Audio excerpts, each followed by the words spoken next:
Assalamualaikum sahabat Dok Shikmah semuanya. Tahukah Anda bahwa di balik sosok Rumi sebagai penyair sufi legendaris, tersembunyi seorang musisi brilian yang menemukan Tuhan dalam setiap nada.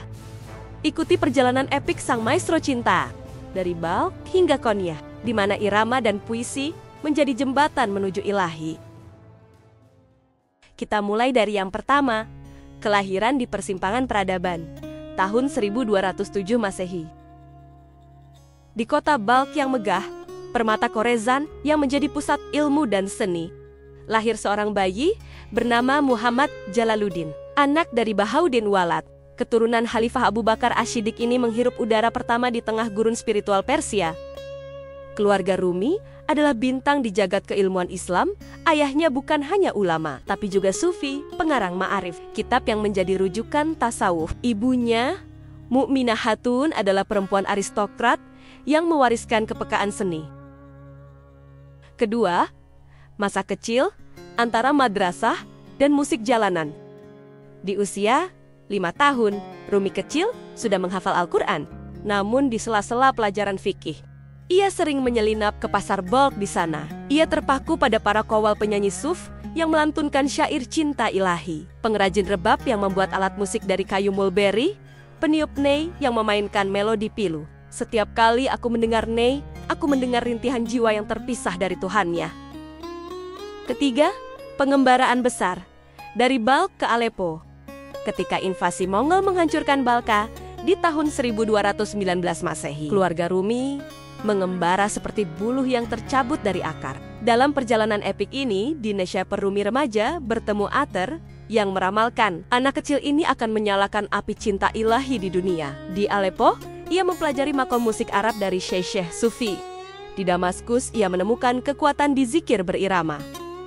Keempat, transformasi di Konya, dari guru fikih ke maestro musik.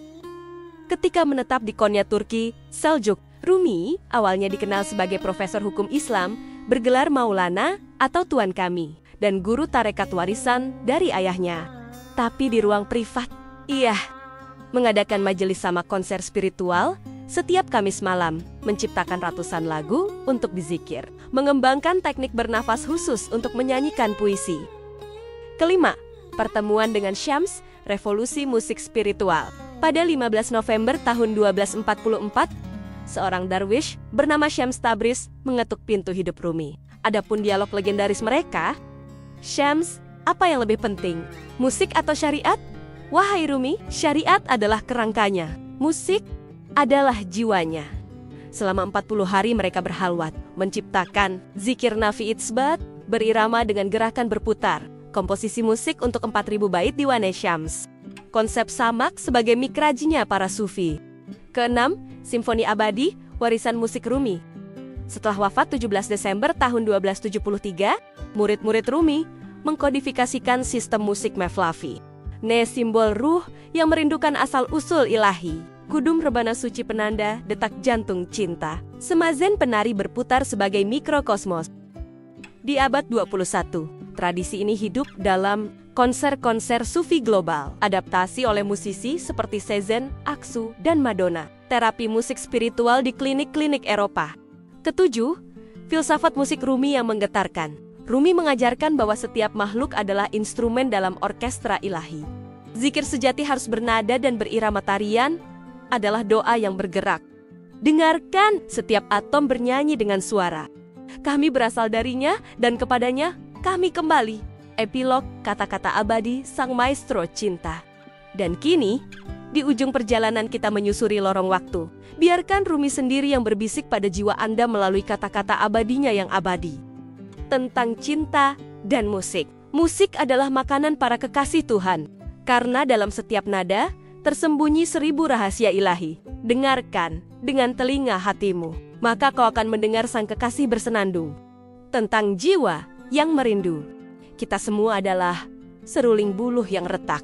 Masing-masing membawa lagu rindu yang sama. Setiap tangismu, setiap tawamu adalah nada-nada dalam simfoni agung menujunya. Tentang makna berputar dalam samak. Berdansalah seperti daun yang jatuh. Berputarlah seperti bintang-bintang di langit.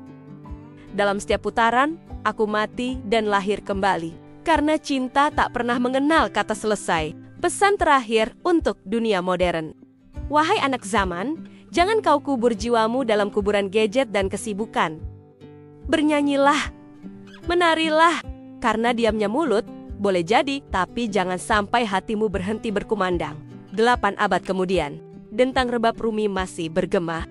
Dari New York sampai Istanbul, dari panggung jazz sampai ruang terapi, musik sang kekasih Tuhan ini terus membimbing jiwa-jiwa yang haus cinta. Sekarang putarlah lagu favoritmu dan dengarkanlah. Mungkin itu adalah bisikan Rumi dari balik tabir waktu. Tekan tombol subscribe untuk lebih banyak konten spiritual kreatif lainnya. Like jika Anda percaya musik bisa menyentuh jiwa.